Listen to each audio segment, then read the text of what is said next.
Welcome everyone to Retroactive. This is a deck profile series where we highlight the successful retro decks people are playing at events. I'm Constantine, Pringlesman123 on Discord, and today I'm joined by Ben Lambright, who got first place with his Ed&Ein deck in the premier retro event at the Louisville Regional. So, starting off with this, I always like to ask, what is it that made you pick your character? Why Ed&Ein is your retro deck? Originally, back when Cowboy Bebop came out, I was playing Standard at the time, and I always liked the quirky decks that I could make my own. Ed&Ein wasn't being played by a ton of people, and I liked the oddity of having 4 characters start in play, letting you run a smaller deck than everybody else, be more consistent. It also helps that drawing cards and making your opponent discard are very strong options, so it's something I ended up sticking with.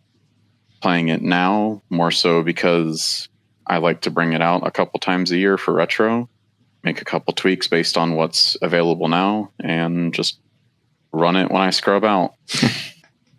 Have to play side events. Yeah. I do really still enjoy the combos in the deck. The things that you get to do and the solitaire you end up playing when your combos do go off is very fulfilling, and you don't really find that too many other places in this card game right now.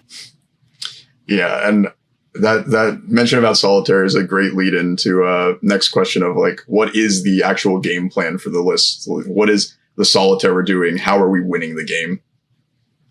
So Ed&Ein's entire identity is you come pre-charged with discard, but there's also a little bit of control with the discard added in. You get to, if your opponent's discarding non-attack cards, you get to either draw cards, which is often what I did, but if there existed problem foundations I need to deal with, it gives me another option to get them out of the equation. But the main combo piece past the character that came out quite a bit after they came out from the first Yu Hakusho set was Prism Storm of Torment. It's a 7-diff attack, but very rarely do we actually check for it. Though there have been a couple times where I just play it at the 7-diff. The main thing of this card is that it lets me pull any copies of my character from my discard pile straight back into play and recharge all of my discards. There's a couple different things, but you'll see later that there's a lot of filter in the deck, as in drawing cards and discarding cards. So the cost of adding Ed&Ein to my hand to use their ability, they just end up getting discarded and turned into new cards anyway. And then when they end up in the discard, you play a Prism Storm of Torment, and they're all back now. Mm-hmm. And with Prism Storm, you are refueling your characters. Is it also the move that's killing them, or is it more so that we just want our characters back to continue to take over the game?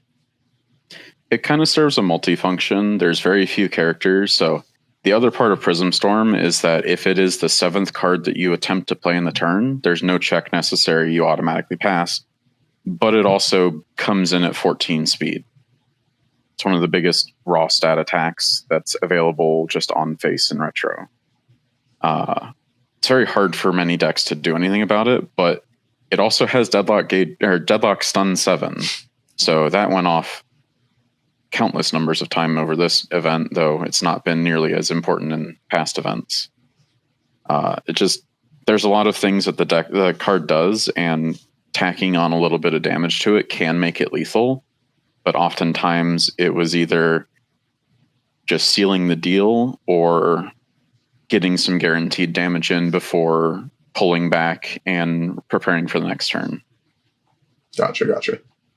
Yeah, because it is incredibly fast, but I'm assuming the 7 damage is not always lethal, right? Like, it's not always lethal, but there were a number of times where I'd get to the 7th card, play it for free, and then follow it up because they were completely out of options by then. Follow it up with a moonset or some other attack that does enough damage to kill. Like one time I got to Patchwork Baby as my 8th card played for the turn. Oh, man. And it got plus 13 damage off of something ridiculous like that for the number of different card keywords in my card pool. Yeah, that definitely sounds like a great way to finish somebody off. So I guess that can lead in well to the whole attack lineup, as we've talked about Prism Storm and Patrick Baby a little bit, but there's some other stuff going on, right? Kind of leading off from Prism Storm is there are a couple cards whose primary purpose is just to get me up on that played cards count for the turn. Mm-hmm. On top of you'd wonder how a 6 hand size consistently gets 7 cards in his hand to play in a turn. But a very easy way to get more towards that count is Demon Realm Awakening. It's already a very, very, very strong action in Retro, with being Order and All's primary throw defense and a huge source of damage, but it also lets you filter cards while playing a card. You enhance, remove, it's not sitting around the card pool. You get damage, or you neg damage in defense if you really need to. And then it goes away, you draw a card, you didn't lose anything, but you did play a card. You got that, not quite storm counter, but you got that counter up. On top of Demon Realm, I did add in Cute Host Kodo with the thought of, hey, it's a non-prog action that lets me play a little bit more mid-range. Ended up being that most of the time I just sideboarded out of Cute Host Kodo in game 2 and 3 if there was a 3. But it was a thought, and it was towards the end of getting to that 7th card played for the turn. Mm-hmm. And Alice, sorry, go ahead. Oh, I was just going to say, I didn't even realize that synergy with Demon Realm Awakening. As I was just, as a less experienced Retro player, I was simply just reading the card. I'm like, oh, this is probably pretty good just to give like stats to Patchwork Baby or whatever. But seeing that it is a combo piece essentially with Prism Storm to make it easier does sound like a really solid combo. So when I was running this in Sunset Retro and not Rochester Retro, and you could attack on turn 1, there were, I remember, at least 2 matches where I got to play Prism Storm of Torment as my 7th card on turn 1. Holy moly, that's the Exodia hand. It's halfway there, but every time that happened, it was you mop strike on a 4. You have to risk that first check, but sometimes it's your best option. Mop strike on 4, you filter, or if you're going second, you get to do your Ed&Ein stuff, but that wasn't really the point of the turn 1. Mop strike plus the Demon Realm in hand is kind of the prerequisite for getting the Prism Storm on 1. Mm-hmm. Then you just get a couple cards in hand, you play out a bunch of 2s, 1s, and 0 diffs, and if you get to the 5th, 6th card and you play it, you get to just drop Prism Storm. It's 14 high for 7 on turn 1. It starts you off on something that your opponent definitely can't block on turn 1. Yeah, get some chip damage in and a momentum for some of your outlets. With the exception being stuff like Flame Aura still exists. So it is possible for them to block it on turn 1. Mm-hmm. Some of the other strong parts of the attack lineup. Actually, let me talk about Storm of Torment real quick before going on. It's another card that, from the same set of Prism Storm, it is an attack that ended up in sideboard now, but maybe it should be main. It clears itself as long as you have 2 characters. You start with 4 in play. So it's really easy to have Storm of Torment clear itself. Along with it gets 4 damage if you enhance with Demon Realm on it. So it's very easy to get further towards your 7th card with Storm of Torment. Mm-hmm. But we took some tech options instead of putting that in main board. Gotcha. So moving on to the rest of the attack lineup, I would call it a fairly standard half of an order attack lineup that you would want. The big powerhouse of the deck for just getting stuff done is Forbidden Moonset. It works especially well in our character because we're going to discard them a card.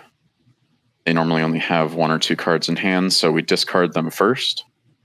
Then using this card, if we're at 6 or less foundations, when we have them add a card back to their hand, we can choose the block zone, which is normally not a high if we don't need to get anything specific. Then we get to, if we're at 6 or less foundations, put this character card we just put into our hand into our momentum, and then use it for Powerful 5. It's a very easy way to just throw a 11 damage attack at somebody. They need to answer it. Plus, it gets our character cards out of our hand. We don't really want our character cards in our hand, unless for some reason we want the +0 mid block to be available. Mm-hmm. Forbidden Moonset, just very good card. Couple times it just comes in at the end of the turn. Your opponent's completely tapped out, and you just need to counter their life total. Forbidden Moonset says, hey, as long as you pass me, I can come in for double digit, if not 20, 30 damage. And there were a couple times this past weekend, where it did come in for a ridiculous amount. There was a Scorpion where I got to get a couple momentum on my first turn. He failed out his turn, left me at 3. And then I just stripped out his hand and sent a 31 damage Forbidden Moonset at him. Oh my goodness. Powerful 5 is crazy. Powerful 5 is crazy on top of just having momentum lying around. Yeah. Another strong but more unique to Ed&Ein order attack is Rose Mystique. It's from the Amy kit in the most recent Soul Calibur set. It's lower number because normally you don't need like big bulk amounts of discard to get through people's hands, but sometimes you really need to just say discard 4 cards, please. On top of, it has very good stats for what it is. It's a 5 diff, 6 high for 6 with a low block. On top of target sealing a foundation is also still very relevant. There were only a couple times where I actually activated the discard on Rose Mystique, but it was very important when I did need to activate it, especially in my final match. Travis had 2 ways to draw on his board with 1 card in hand, and between Rose Mystique's seal for one of the draws, and then having my character and a momentum to discard the next 2, I was able to get him 2 0 cards with no way to draw on the first attack in the last game. Nice. So both parts of the card being relevant when you are slamming it down. Yes, it's still very relevant when I need to find it, but it's not so important to the entire game plan that I need it in most matchups. So it's just sitting there at a 2-0. Mm-hmm. I think anybody who played after Dark Tournament came out knows how silly Mop Strike gets just for filtering cards in your hand and gaining advantage. Discard random cards in your opponent's hand is extremely powerful when they're holding a large number of cards and trying to sculpt. Then with Ed&Ein, even if I don't want to give them a card back with the top one, I can discard their card, or if they're on their last card, or 0 cards sometimes, I can give them a card back with the top enhance, then have them discard it anyway with Ed&Ein. In either way, it normally means I'm drawing 2 to 3 cards during Mop Strike. On top of the, again, synergy of being able to pick up your character card and then discard that character card as cost for Mop Strike. Get it out of your hand, turn it into something that has text for you right there. In previous tournaments, it's been a lot more important that this card has Desperation 3, but I can't say that there is any time where Desperation actually mattered in any of my games this weekend. Gotcha. Another card that's been in the deck for a while, about as long as Rose Mystique, is Nova Soleil.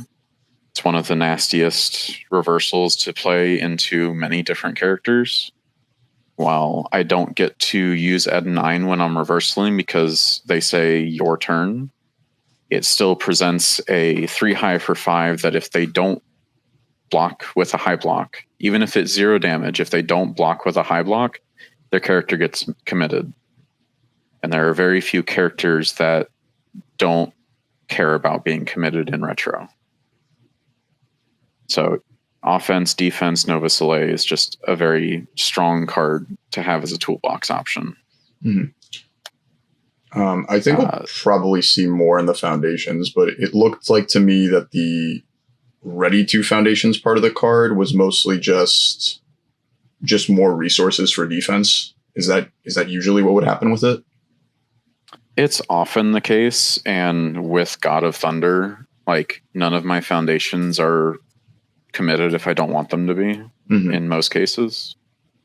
But you'd often see things like Moment of Normalcy or For Mother Russia getting readied with it if I had the option, just because their commit effect is just so strong. Yeah. For Mother Russia is the old version of Citywide Crisis, but it doesn't have the your turn restriction on the response. So also getting to run 2 different cards that say the same thing but are unique separately is pretty cool. Yeah. It's one game I got to have both down and my opponent didn't know what they did. But we'll get back to the uniques in a minute. One of the more recent, in terms of retro's full lifespan and lifespan of this character additions, is Shadow Throw. I got put off wanting to play this card for a long time because it's got a 2-check and no block, but the way that it is able to end turns and completely throw people for a loop is pretty silly. And the 3 extra damage from it being a throw and 5 base damage won me a game, left me at 3 with a Scorpion so that I could go on to kill him the next turn. Shadow Throw is response hand, add 1 character card from your stage to your card pool, kick out their attack. Whether you pass the Shadow Throw or not, their attack is aborted. Then you get to play the Shadow Throw virtually as a reversal, but it's not a reversal, so it gets around a couple things. I don't often care about actually passing the Shadow Throw if I check a 3 or a 2 on it, but it does have the gauge text on it. If I'm missing some characters, I can force them to either block or I get to recharge a character. And then otherwise, it really is just that hand trap of discarding their attack, and now I'm attacking you. Yeah, that does sound incredibly powerful. And just for people less experienced, the gauge 5 on it means that if it dealt at least 5 damage, you get to search your deck or discard pile for a character, correct? Correct. And oftentimes, the way that it interacts with my characters and pulling them into the card pool, it doesn't actually get to resolve. But there are a couple times where the gauge 5 convinces people to want to block it. Which, if you're discarding one of their attacks and having them restuff another card into their card pool otherwise, you're already just up so much material in terms of just the pace of the game, but also you're a discard deck. If they're having to play more cards to do anything on their turn, that means they have less sitting in their hand for defense when you're discarding out their entire hand anyway. Last attack, just touching back on it real quick, is Patchwork Baby. Patchwork Baby, I would say, is a little bit stronger in retro just because there's a lot less tribal synergy going on. Like, I haven't actually counted how many different keywords are on the different attacks in my deck, but there's a very large variety. And like I said earlier, I've gotten plus 11, plus 12 damage on it in the actual games this weekend. Looking just at something like the Prism Storm of Torment, it's got 4 keywords and none of them match Patchwork Baby, except for Stun. You've got Deadlock, Stun 7, and Stun 2. So you're getting 8 damage Patchwork Baby just with that one. You're getting 8 damage with Nova Soleil. You're getting 8 damage with Forbidden Moonset. They all for the most part, don't cross-contaminate either, but weapons on quite a few of them. So, Patchwork Baby, it didn't feel like the greatest thing ever, but it won me some games, so I'm glad I included 2 of it. And it's always cool to see relatively new cards in a retro deck, right? Yeah. And, like, as much as I have Forbidden Moonset for a large amount of momentum dump, it does help to have EX on something. But funny enough, the other strength of it, you don't normally see really, really high keyword ratings in Standard. I have both Deadlock Stun 7, Gauge 7, and Powerful 5 in my deck, along with another Gauge 5 if it comes up. Patchwork is giving itself plus 5 to 7 speed almost every time I play it. I didn't even think about that. That is a very funny synergy point for retro.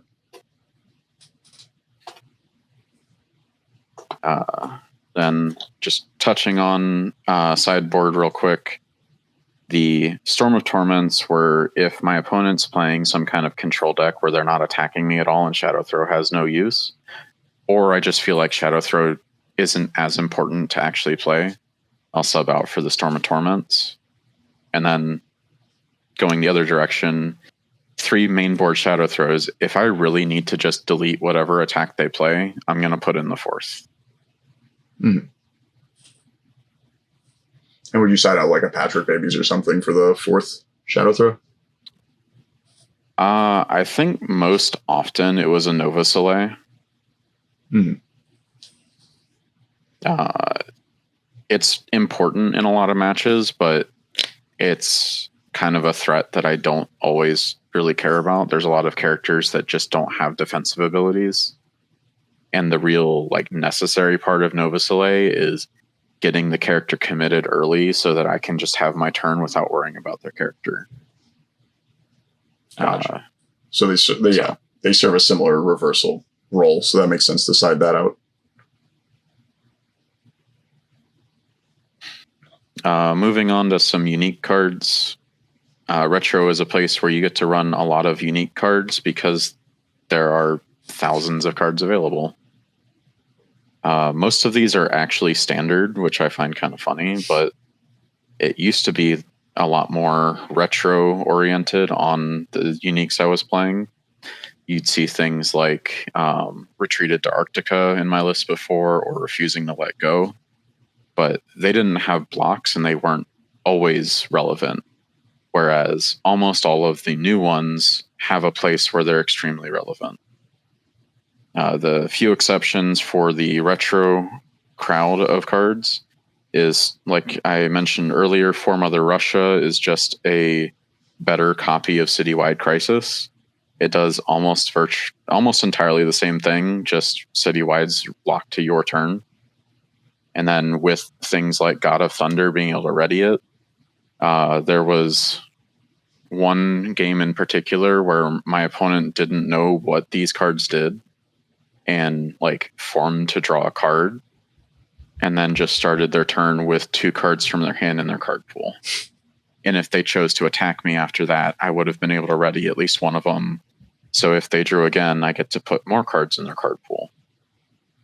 That is pretty brutal. Other than that, we have Moment of Normalcy. It's an infinity card that resets, plus I get to ready it. So, great. New number 1 serves a similar purpose. It lets me block pretty much anything. Nonagon.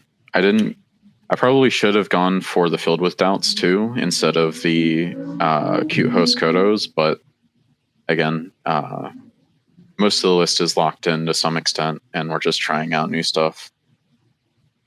No practice, just going into the event with muscle memory and powerful cards. Mm-hmm. Incompatible quirks, we don't necessarily need it, but it was relevant in a couple cases where I'm playing 3 copies of God of Thunder, which most of the time by turn 3 I have at least 1 out, and if I need to ready cards, I'm going to ready cards. But having the -2 speed repeatable did come into play a couple times where I needed to Xaxis some defense, and it ended up working out. Other than that, on the asset side, we have Eden Box, another reset. Ichigaki is a very powerful cancel tool, even looking at the frame of retro. Flamber is just one of the strongest zero diffs in the game. It's plus or minus 1 speed to every zone. So if you have any kind of zone change, I get more plus or minus speed too. I think this event was the first time that I've ever actually used the breaker on this card, just because of how strong it is in the stage. And then one of the strongest assets in retro is Omega Sword and Elf Shield. You get to play it into your stage and then block with it from there. Plus it's a 6 check. It's outside of Demon Realm Awakening, one of the only ways for me to stop throws. And especially Spirit Shotgun. This is my only answer to not taking half from Spirit Shotgun. Outside of now in standard cards, I get to seal it as well. Spirit Shotgun being a very popular choice for aggro on many other symbols. And especially Travis was using Spirit Shotgun in his Zasala Melduck in finals. It's nice that I had the options available, and I did Nonagon one of his Spirit Shotguns that maybe saved me, but I won the turn shortly after, or the game shortly after, so didn't really need it in that case. Moving on to the multiple copy foundations and our last set of stuff. God of Thunder has come up a couple times. It's one of the strongest cards in retro. Being able to selectively re-ready just for blowing up stuff in your stage. It lets you pass strings that otherwise just wouldn't exist on as few foundations as you have. Plus, it works really well with controlling yourself down to 6 for Forbidden Moonset. Having the availability to destroy multiple cards to not only ready cards, but to also unlock the gain of momentum on Forbidden Moonset is very important. But probably the least important part of the card. It also just is extra damage. It's makes those 7 damage Prism Storm of Torments into 9 damage or 11 damage, and it's been extremely relevant in some games. To just have the ready a God of Thunder, give it +2 damage that your opponent hasn't seen you add damage on anything else in the deck. Yeah, get copies of God of Thunder if you're on any of its symbols. It's the best 3 diff in the game. Yeah. Voice of Reason, play 4 copies. It's one of the only reasons I think Ed&Ein works is having access to Voice of Reason. Being able to just say, yeah, we're just going to filter a bunch of cards. If I think you have something strong in your hand, I'm just going to make you filter it. Discard you down to 1, filter the rest of your options out, and then discard you out on the next attack if you didn't block with it. Voice of Reason still extremely strong. Reprint, Botan's Coaching. We get 8 copies of this card. Just this one is only 1 time. It's pretty ridiculous, and it's really nice to be able to just play all of the 0 diffs and not have to worry about building out early game, because everything's outside of a couple uniques, and God of Thunder is a 1 diff or a 0 diff. And also rounding out. Sorry, go ahead. I was going to say it helps mitigate the 2 check from Shadow Throw, right? Yeah. And retro is kind of a weird thing where there's enough hand traps in retro where I don't feel nearly as much that if I like only build 1 or only build 2 on my first turn, that the game's just over. I feel like I can still get back from that. And in a couple of cases this weekend, I did. I know I built 1 going first against a Scorpion and still survived. And I built 2 going second against a, what was it? Might have been into the Joker that I ran into. That deck was cool. Oh, that does sound sick. Rounding out the zero diffs on top of the Flambear asset, we've got Requesting Assistance. If I wasn't readying enough with the God of Thunders and everything else, Requesting Assistance, being able to target ready as long as I have momentum, which is normally the case. It's a good piece to round it out. Yeah, for anybody that played early MHA likes the Requesting Assistance tech. Yeah, I was going to say the exact same thing. Like, I haven't played enough Retro, but I played enough My Hero, and like, I fear that one.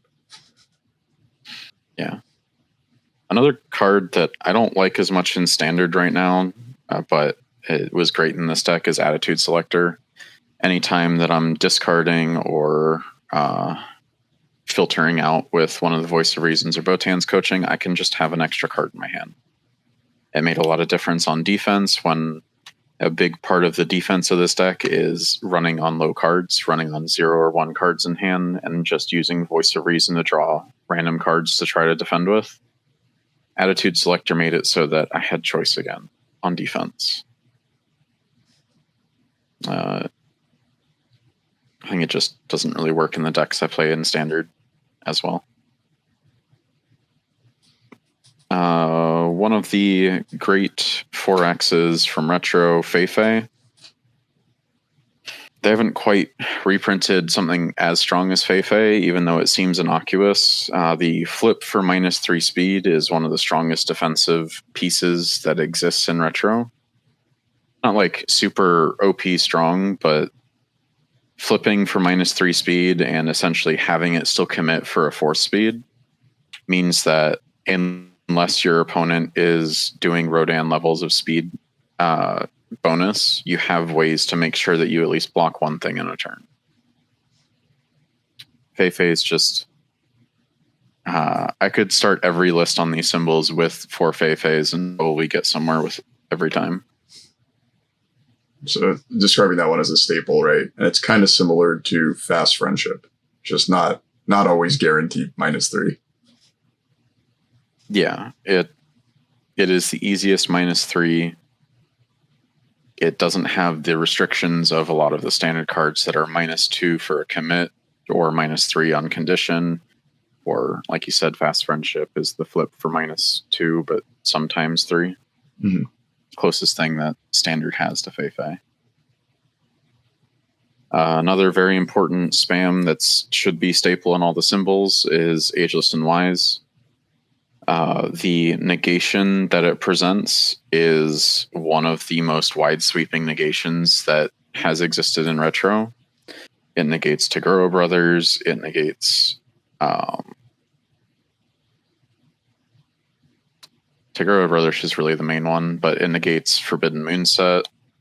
Anything that messes with your staging area, Ageless and Wise probably negates it, and just by flipping a card.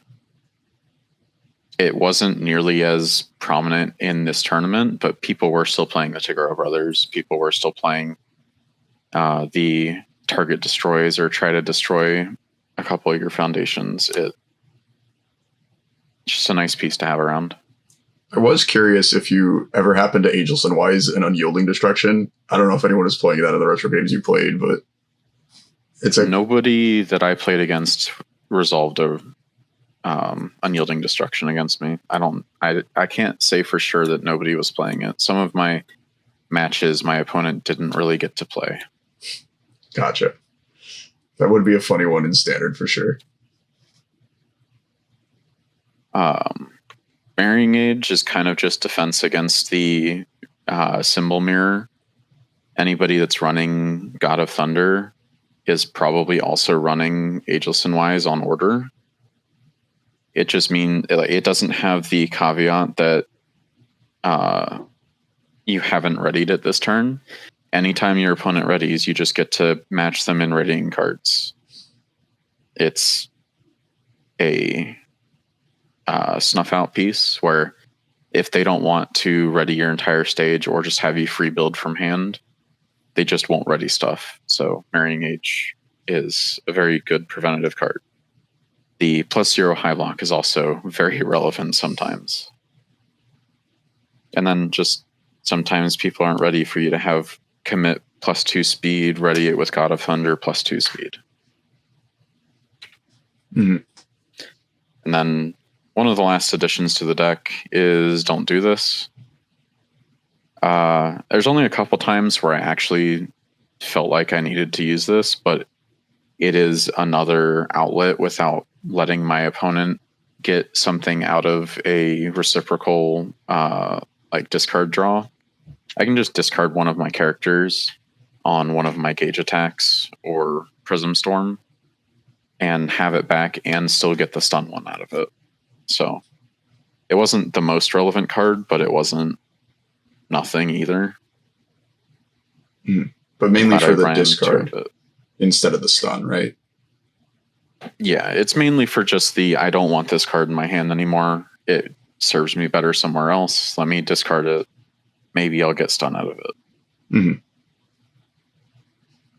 There was one time against the one of the two scorpions that I fought that it became relevant that I used Ed&Ein, or not Ed&Ein, I used Ed&Ein with Shadow Throw to kick out their 5 diff that they checked a 3 on. And then Brutal. On the Shadow Throw, discard a card to Don't Do This to stun out their last foundation. So they played an attack, but they got stunned out. It's nice to have that option. Yeah, that is a cool synergy point for reversal attacks, quote unquote, because that one's not, but you get what I mean. Yeah. I mean, it's relevant to Nova Soleil too. So reversals and pseudo reversals. Yeah. Going over the rest of my sideboard real quick. Hacker Extraordinaire. If anybody decided to play assets that I couldn't just ignore, side in the hackers, or if I really just needed an obscene amount of draw, Hacker comes in. I think I sided it in twice, once against the Joker and in the last round against Travis. Military Airship was because I only grabbed 9 cards for my sideboard and I wanted to grab a 10th before the event started. I brought it in once, I got to activate it once, and it was cool. It's Airship. Yeah. I'm not the biggest fan of Airship, though. It's very negatable, especially in Retro. It is at least a powerful effect, right?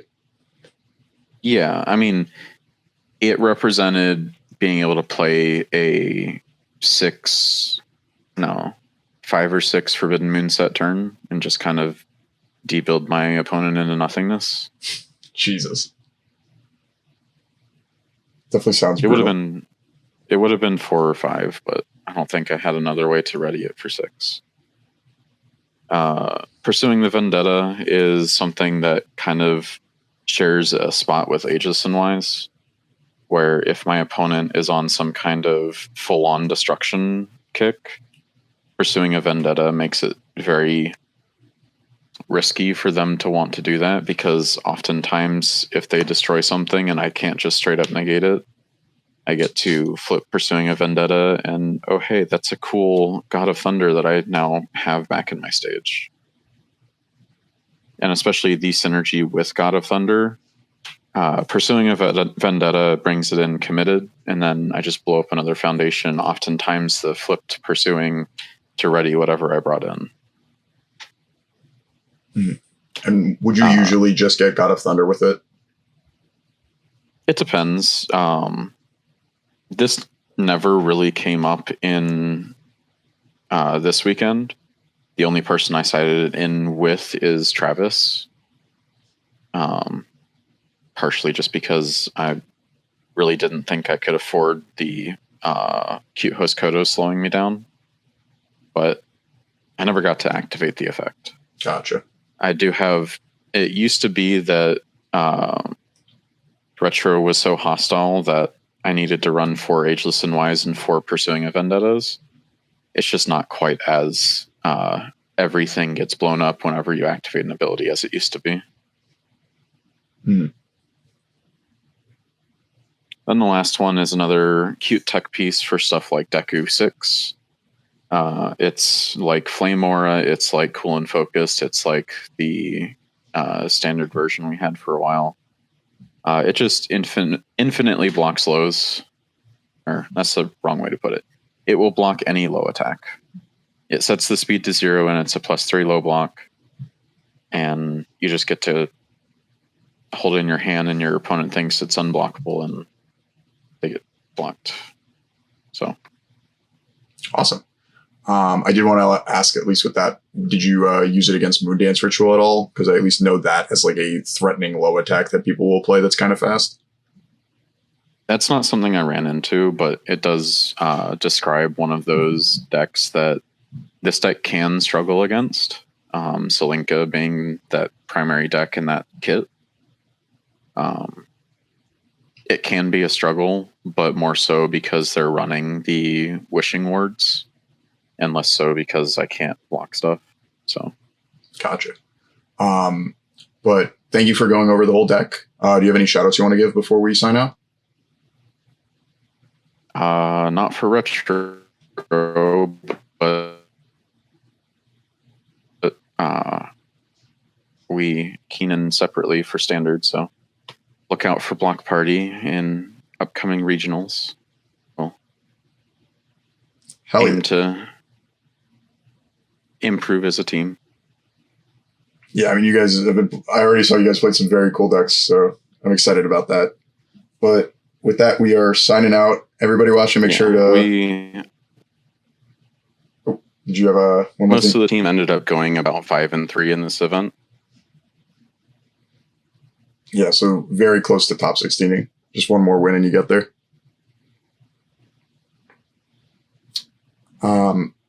But yeah, I think I was lagging a bit there, so sorry for interrupting. No, you're good. That's on my end, the lag, but that's fine. We're wrapping up. Everybody watching, make sure to like the video, subscribe to the channel, comment if you want to see more retro stuff. I think this format's really cool, and I know very little about it, so just trying to get more stuff out there about it. Bye, everybody.